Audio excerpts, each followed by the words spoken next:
әр адам өзінің жасап жатқан жұмысына қаражат алады.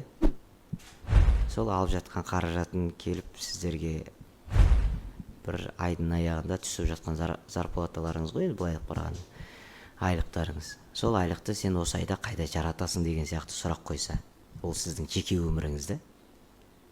Осындай сұрақ болса, қалай жауап бересіз? Сол сияқты бұл адамның әркімнің өзінің жеке өміріне қатысты нәрсе деп ойлаймын.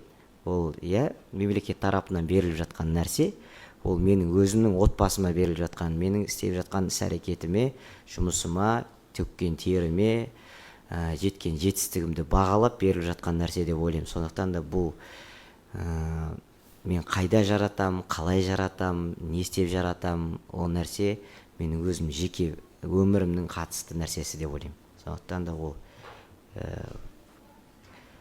қалай айтсам болады, жаңағыдай түсіндірдім ғой, енді былай айтқанда өзі менің 4 жылдық зарплатам деп ойлаймын да бұл нәрсе.